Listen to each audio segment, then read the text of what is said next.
Hi friends, ఎలా ఉన్నారు? I hope you are all good. I think మీ అందరూ బాగున్నారు అనుకుంటున్నాను. సో ఈరోజు మనం 7వ తరగతి సాంఘిక శాస్త్రము పాఠం 8 అయినటువంటి పారిశ్రామిక విప్లవం గురించి ఈరోజు మనం 20 బిట్లతోటి ఎగ్జామ్ అయితే కండక్ట్ చేసుకుంటున్నాం. సో టెస్ట్ 8గా ఈరోజు మనం సాంఘిక శాస్త్రం 7th క్లాస్లో 8వ లెసన్ని కండక్ట్ చేసుకుంటూ plus 10 bits English general English కింద ఎగ్జామ్ అయితే రాయబోతున్నాం. సో ఎగ్జామ్ రాయబోయే ముందు మన ఛానల్ని ఇంకా ఎవరైనా ఇప్పటి వరకు సబ్స్క్రైబ్ చేసుకోకపోతే దయచేసి సబ్స్క్రైబ్ చేసుకోండి. అలాగే మీ ఫ్రెండ్స్కి షేర్ చేయండి. లైక్ మాత్రం ఖచ్చితంగా చేయండి. సో లేట్ చేయకుండా మనం ఎగ్జామ్లోకి వెళ్దాం. సో ఫస్ట్ క్వశ్చన్ స్క్రీన్ మీద చూడండి. ఆఫ్రికా, అమెరికా, ఆసియా, యూరప్ ఖండ దేశాల మధ్య వ్యాపారము బహు విధాలుగా అభివృద్ధి చెందిన కాలం.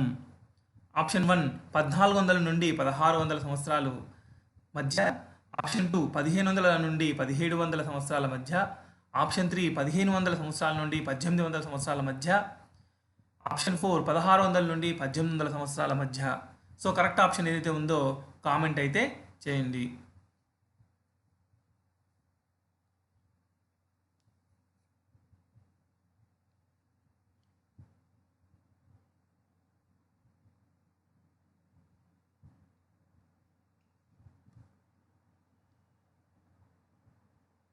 So the answer is third one. 1500 నుండి 1800 సంవత్సరాల మధ్య ఆఫ్రికా, అమెరికా, ఆసియా, యూరప్ ఖండాల దేశాల మధ్య వ్యాపారము బహు విధాలుగా అభివృద్ధి చెందినటువంటి కాలము. సో నెక్స్ట్ క్వశ్చన్ స్క్రీన్ మీద సెకండ్ క్వశ్చన్. సబ్ కాంట్రాక్టు పద్ధతిని ప్రారంభించిన వారు. ఆప్షన్ 1 అమెరికన్లు, ఆప్షన్ 2 ఆఫ్రికన్లు, ఆప్షన్ 3 ఆసియన్లు, ఆప్షన్ 4 యూరోపియన్లు. సో కరెక్ట్ ఆన్సర్ ఏదైతే ఉందో కామెంట్ అయితే చేయండి.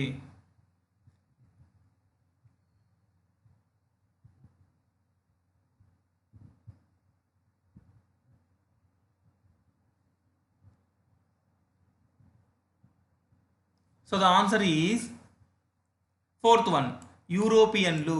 సబ్ కాంట్రాక్ట్ పద్ధతిని ప్రారంభించిన వారు యూరోపియన్లు. సో నెక్స్ట్ క్వశ్చన్ స్క్రీన్ మీద థర్డ్ క్వశ్చన్. సబ్ కాంట్రాక్ట్ విధానంలో ఆప్షన్ 1 వడికేవారు దారాన్ని నేత పని వారు వద్దకు తీసుకెళ్తారు. ఆప్షన్ 2 వర్తక శ్రేణుల్లో విధానంలో వల్లే కాకుండా ఏమి ఉత్పత్తి చేయాలో వర్తకులే నిర్ణయిస్తారు.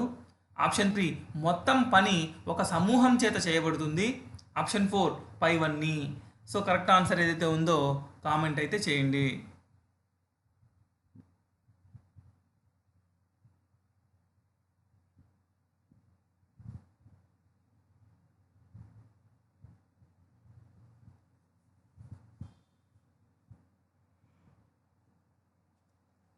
So the answer is first one. Sub contract విధానంలో వడికేవారు దారాన్ని నేత పని వారు వద్దకు తీసుకువెళ్తారు.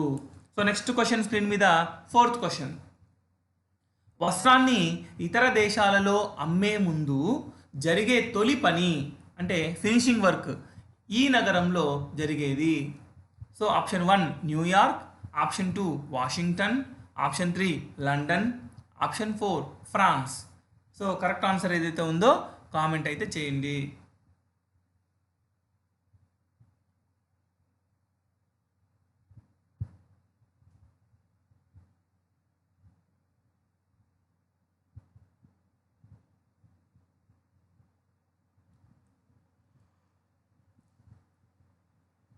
So the answer is third one, London.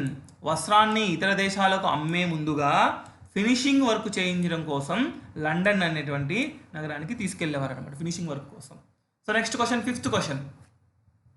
Factory వ్యవస్థ వస్త్రాల తయారీలో ప్రతి దేశంలోనూ ఎంతమంది చేత వృత్తి పనివారు పనిచేసేవారు? ఎంతమంది చేతి వృత్తి పని చేసేవారు? సో ఆప్షన్ 1 15 నుండి 12 మంది, ఆప్షన్ 2 20 నుండి 25 మంది, ఆప్షన్ 3 20 నుండి 30 మంది, ఆప్షన్ 4 25 నుండి 35 మంది. సో కరెక్ట్ ఆన్సర్ని కామెంట్ అయితే చేయండి.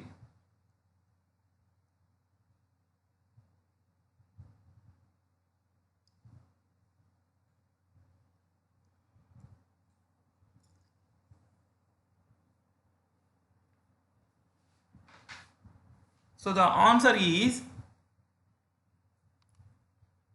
20 నుండి 25 మంది ఉండేవారు ప్రతి దేశంలోనూ చేతి వృత్తి పనివారు ఫ్యాక్టరీ వ్యవస్థలో వస్త్రాల తయారీలో 20 నుండి 25 మంది వారు ఉంటారు. సో నెక్స్ట్ క్వశ్చన్ స్క్రీన్ మీద 6th question.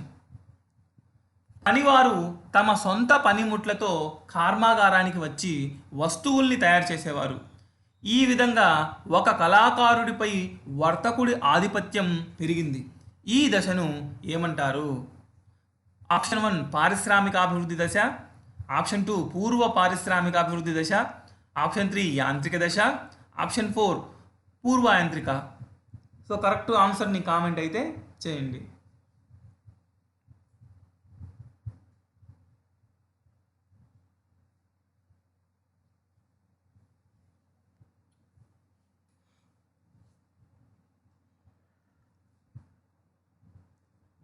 So the answer is second one, పూర్వ పారిశ్రామిక అభివృద్ధి దశ. ఈ దశలో ఎవరైతే కర్మాగారానికి వచ్చి పని చేస్తారో వారి యొక్క సొంత పనిముట్లతోటి కర్మాగారానికి రావాలి. అదే ఈ విధంగా ఉండేటువంటి ఆధిపత్యాన్ని పెరిగిందనమాట. ఈ దశను పూర్వ పారిశ్రామిక అభివృద్ధి దశ అని అంటారు. So next question, 7th question screen మీద. పారిశ్రామిక విప్లవం ప్రారంభమైన కాలం. ఆప్షన్ 1 1750 నుండి 1850, ఆప్షన్ 2 1850 నుండి 1950, ఆప్షన్ 3 1700 నుండి 1800, ఆప్షన్ 4 1800 నుండి 1900. సో కరెక్ట్ ఆన్సర్ని కామెంట్ అయితే చేయండి.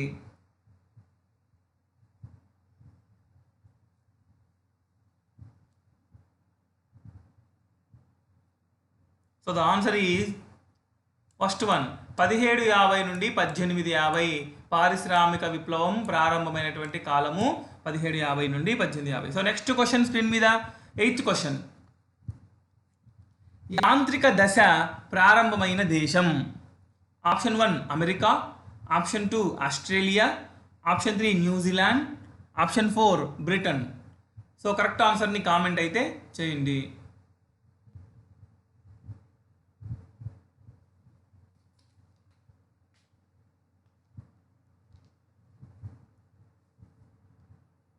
So the answer is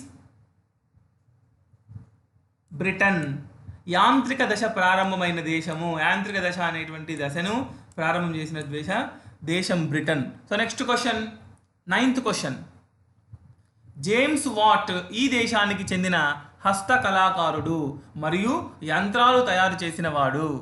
so option 1 America దేశస్థుడు, ఆప్షన్ 2 ఫ్రాన్స్ దేశస్థుడు, ఆప్షన్ 3 జర్మనీ దేశస్థుడు, ఆప్షన్ 4 ఇంగ్లాండ్ దేశస్థుడు. సో కరెక్ట్ ఆన్సర్ని ఏదైతే ఉందో కామెంట్లు అయితే తెలపండి.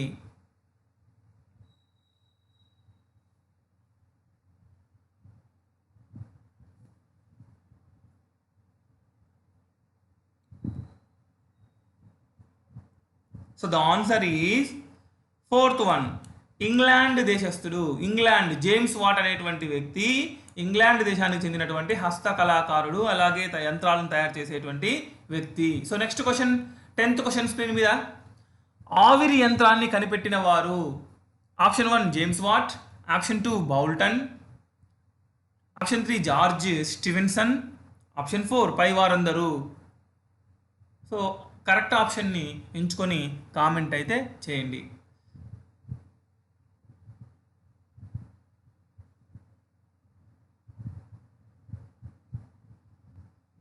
So the answer is the first one, James what. యంత్రాలు ఇందాకే చెప్పుకున్నాం, యంత్రాలను కనుక్కున్నటువంటి వ్యక్తి జేమ్స్ వాట్. ఈయన ఆవిరి యంత్రాన్ని కనిపెట్టినాడు. సో నెక్స్ట్ క్వశ్చన్ స్క్రీన్ మీద 11th క్వశ్చన్. పారిశ్రామిక విప్లవ ఫలితంగా ఆప్షన్ 1 పట్టణ జనాభా పెరగడం, ఆప్షన్ 2 పారిశుద్ధ్య సమస్యలు తలెత్తడం, ఆప్షన్ 3 రవాణా సౌకర్యాలు అభివృద్ధి చెందడం, ఆప్షన్ 4 పైవన్నీ. సో కరెక్ట్ ఆప్షన్ని కామెంట్ అయితే చేయండి.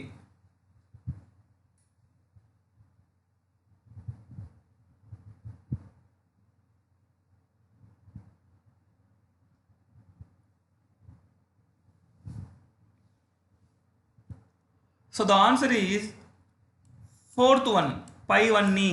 పారిశ్రామిక విప్లవం ఫలితంగా పట్టణ జనాభా పెరుగుతుంది, పారిశుద్ధ్య సమస్యలు తలెత్తుతాయి, అలాగే రవాణా సౌకర్యాల అభివృద్ధి కూడా చెందుతాయి అన్నమాట. సో నెక్స్ట్ క్వశ్చన్ స్క్రీన్ మీద 12th question.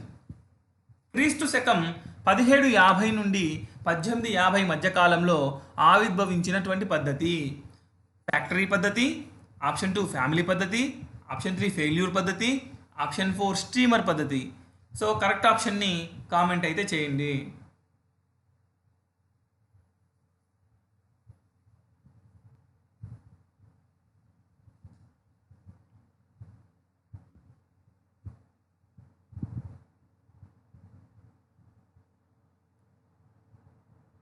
So the answer is first one factory పద్ధతి.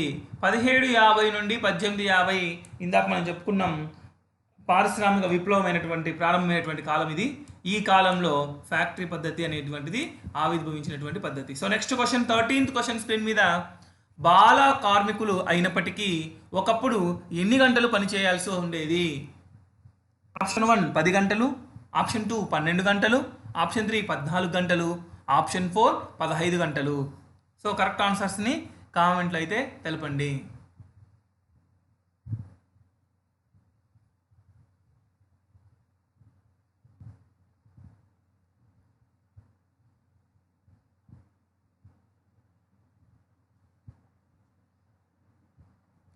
So the answer is second one 12 గంటలు. బాల కార్మికులు అయినప్పటికీ వాళ్ళు 12 గంటలు పనిచేయాల్సినటువంటి అవసరం ఉండేది ఒకప్పుడు.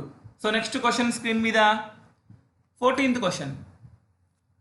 లివర్పూల్ నుండి మాంచెస్టర్ వరకు గల 64 కిలోమీటర్ల మార్గాన్ని గంటకు 46 కిలోమీటర్ల వేగంలో తీసుకువెళ్ళే చలన శక్తి యంత్రాన్ని కనిపెట్టిన వారు?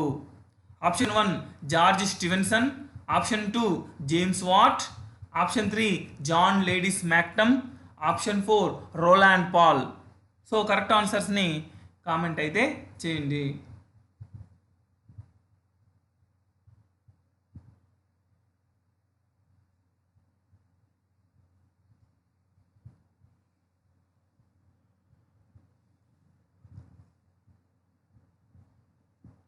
So the answer is first one George Stephenson. George Stephenson ఒక చలన శక్తి యంత్రాన్ని వేగంగా తీసుకువెళ్ళేటువంటి చలన శక్తి యంత్రాన్ని కనుగొన్నారనమాట. So next question 15th question screen మీద. రైట్ సోదరులు విమానాన్ని ఏ శతాబ్దంలో కనుగొన్నారు? ఆప్షన్ 1 18వ శతాబ్దం, ఆప్షన్ 2 19వ శతాబ్దం, ఆప్షన్ 3 20వ శతాబ్దం, ఆప్షన్ 4 21వ శతాబ్దం. సో కరెక్ట్ ఆన్సర్ని కామెంట్ అయితే చేయండి.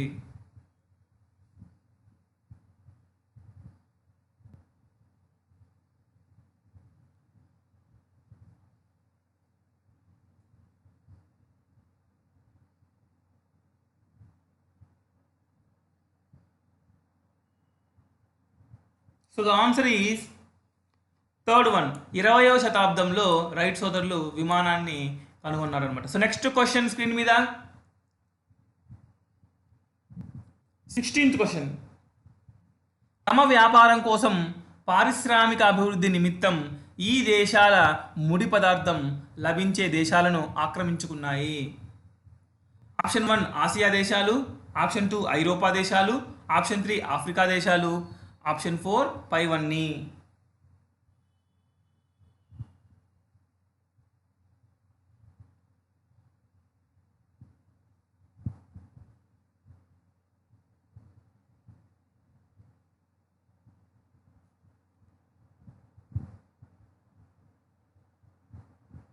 So the answer is second one ఐరోపా దేశాలు తమ వ్యాపారం కోసం పారిశ్రామిక అభివృద్ధి నిమిత్తం ఈ దేశాలు ఐరోపా దేశాలు ముడి పదార్థం లభించే దేశాలను ఆక్రమించుకున్నాయి. సో నెక్స్ట్ క్వశ్చన్ స్క్రీన్ మీద 17th క్వశ్చన్. ప్రాథమికంగా పరిశ్రమలు శక్తి కోసం దేని మీద ఆధారపడ్డాయి? Option 1 petrol diesel, option 2 thermal విద్యుత్ శక్తి, ఆప్షన్ 3 సౌరశక్తి, ఆప్షన్ 4 బొగ్గు నీటి ఆవిరి మీద. సో కరెక్ట్ ఆప్షన్ ఏదైతే ఉందో కామెంట్ అయితే చేయండి.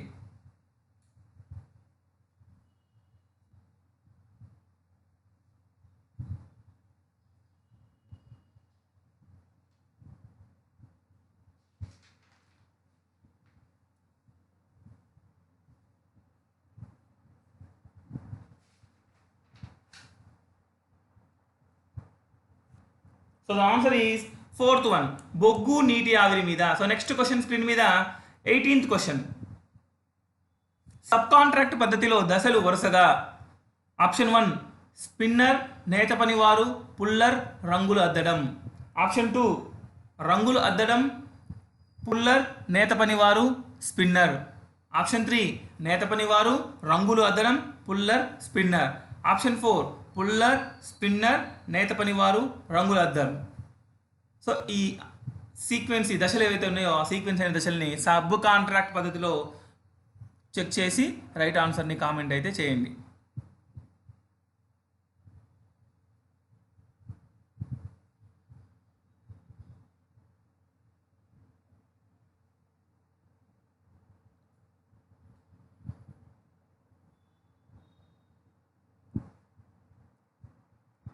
So the answer is the first one, spinner, ఆ తర్వాత నేత పనివారు, ఆ తర్వాత పుల్లరు, తర్వాత రంగులు అద్దడం.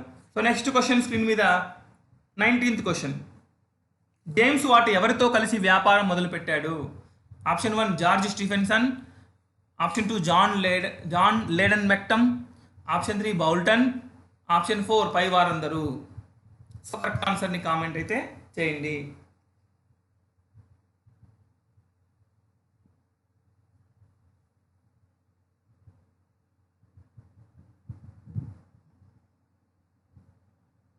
So the answer is third one, Boulton. బౌల్టన్తో కలిసి జేమ్స్ వాట్ ఈ వ్యాపారం కలిసి చేశారనమాట. సో నెక్స్ట్ క్వశ్చన్ స్క్రీన్ మీద 28th క్వశ్చన్, లాస్ట్ ఎగ్జామ్ ఈ క్వశ్చన్ ఇది. ఈ ఎగ్జామ్కి చలన శక్తి యంత్రం కనిపెట్టిన వారు? Option 1 George Stephenson, option 2 John Loudon McAdam, option 3 Boulton, option 4 పై వారందరూ. సో కరెక్ట్ ఆన్సర్ని కామెంట్ అయితే చేయండి. So the answer is first one, ఇందాకే చెప్పుకున్నాం, చలన శక్తి యంత్రాన్ని, వేగంగా పంపించే చలన శక్తి యంత్రాన్ని జార్జ్ స్టీఫెన్సన్ కనిపెట్టారు. సో నెక్స్ట్ ఇంగ్లీష్లోకి వెళ్దాం. 21 క్వశ్చన్ స్క్రీన్ మీద English. Does wood sink in water? In the sentence find the material noun. So ఈ సెంటెన్స్లో మెటీరియల్ నౌన్ని కనుక్కోవాలి. So option 1 sink, option 2 does, option 3 water, option 4 wood. So correct అయినటువంటి ఆప్షన్ని కామెంట్ అయితే చేయండి.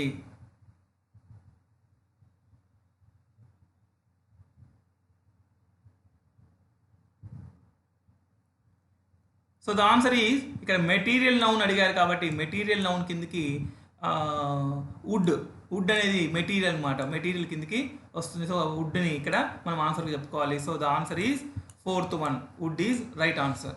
సో నెక్స్ట్ క్వశ్చన్ స్క్రీన్ మీద 22nd question. My mother wear gold jewellery. Which word is a material noun? So ఇంకో example material నౌన్కి. ఇక్కడ material noun ఏంటి ఈ సెంటెన్స్లో? Option 1 weavers, option 2 jewellery, option 3 mother, option 4 gold. So correct ఆప్షన్ని comment అయితే చేయండి.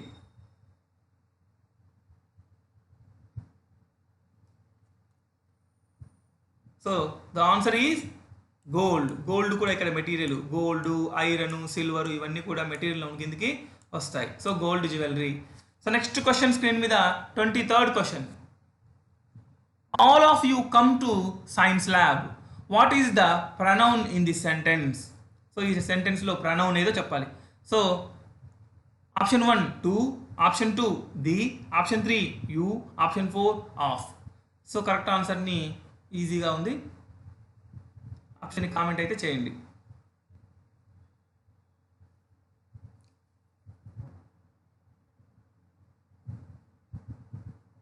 So the answer is third one, you. Pronoun అంటే నేమ్కు బదులుగా, నౌన్కి బదులుగా ఉపయోగించేది ప్రనౌను. ఇక్కడ ఆప్షన్స్లో 2 అనేది ఉంది, ది అనే ఆర్టికల్ ఉంది, ఆఫ్ అనే ప్రిపోజిషన్ ఉంది. సో ప్రనౌన్ ఉంది, ఇది ఒకటే కాబట్టి ఈజీగా మనం పెట్టచ్చు. అదే కాకుండా all of you, all of you, ఇక్కడ ప్రనౌన్ యూ అనమాట. ఆల్ ఆఫ్ యూ, యూ అంటే మీకు బదులుగా వాడబడింది అనమాట. Come to science lab. So next question screen మీద 24th question. I have dash hour and dash half for lunch. Find the article. So ఆర్టికల్ని ఇక్కడ identify చేయాలి. First option an, a an, second the an, third an a, fourth an an. So correct ఆప్షన్ని comment అయితే చేయండి.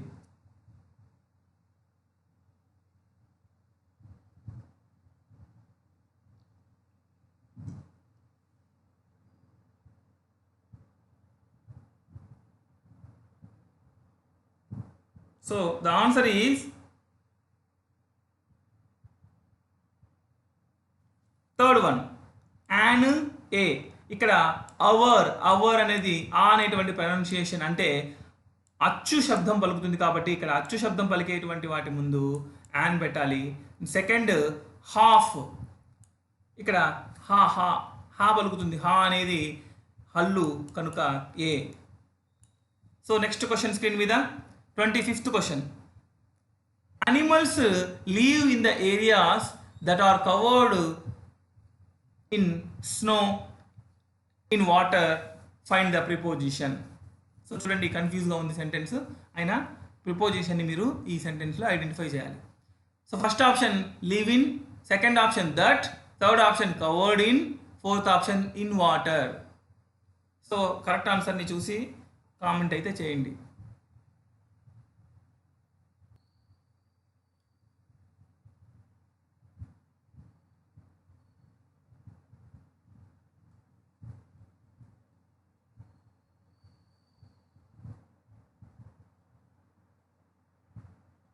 So the answer is third one, covered in. Covered in అనేది ఇక్కడ preposition, or covered in snow, in water. So next question screen మీద 26th question. The match between Pakistan and India was the excited enough. Here what is an adjective. ఇక్కడ adjective ఏంటి పై సెంటెన్స్లో? First option the match, second option between, third option Pakistan and India, fourth option excited enough. So correct ఆప్షన్ని comment అయితే చేయండి.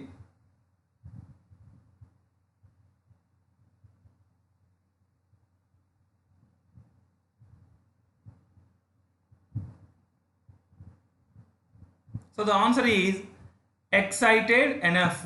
So ఇక్కడ adjective అనేది excited enough అనేది అడ్జెక్టివ్గా చెప్తాం. So next question 27 question. I usual have to reach office by 9 o'clock. Find the adverb. Option 1 I usual have to, option 2 reach, option 4 office, option 3 office, option 4 by 9 o'clock. So correct ఆన్సర్ని comment అయితే చేయండి.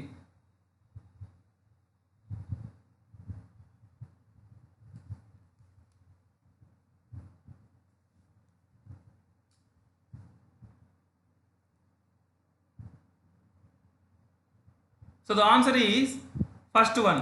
ఇక్కడ చూడండి అడిగారు adverb identify చేయమన్నారు. So adverb అంటే వెర్బుకు add అయ్యేది, వెర్బుకు అదనంగా యాడ్ అయ్యేటువంటి మీనింగ్ అనమాట. సో ఇక్కడ subject I, usual have to reach, reach అనేది ఇక్కడ main verb. Office by 9 o'clock, ఇక్కడ ఐ అనేది ఐ రీచ్ ఆఫీస్ 9 o'clock కూడా పెట్టచ్చు. ఇక్కడ యూజువల్లీ హ్యావ్ టు అనేది ఎక్స్ట్రా మీనింగ్ యాడ్ అయింది కాబట్టి దీన్ని మనం యాడ్వర్బ్గా చెప్పుకుంటాం. సో నెక్స్ట్ క్వశ్చన్ స్క్రీన్ మీద 28th question. Which is the antonym for rowdy? Option 1 uproarious, option 2 moderate, option 3 disorderly, option 4 rebellious. So correct ఆప్షన్ని కామెంట్ అయితే చేయండి.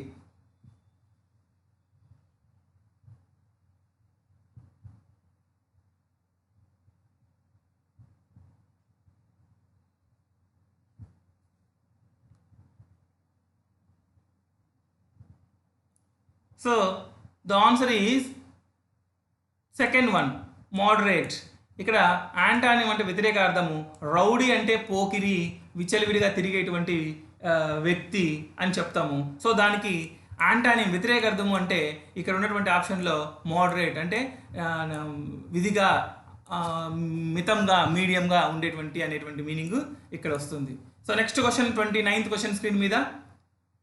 Fill in the blanks in correct word. The dog jumped dash the cat. Option 1 on, option 2 upon, option 3 over, option 4 at. So correct ఆన్సర్ని fill చేయండి, comment అయితే తెలపండి.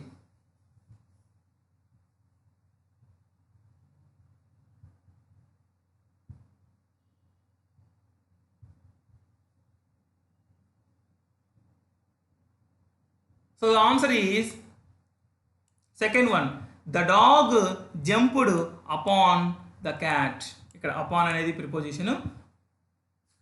So next question screen మీద last question, ఈ English ఎగ్జామ్కి last question. Synonym of drag. Drag synonym ఏంటి, సమానార్థము? Option 1 push, option 2 rest, option 3 rush, option 4 pull.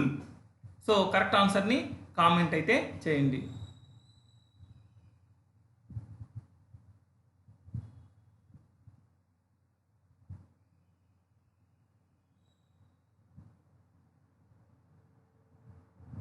So the answer is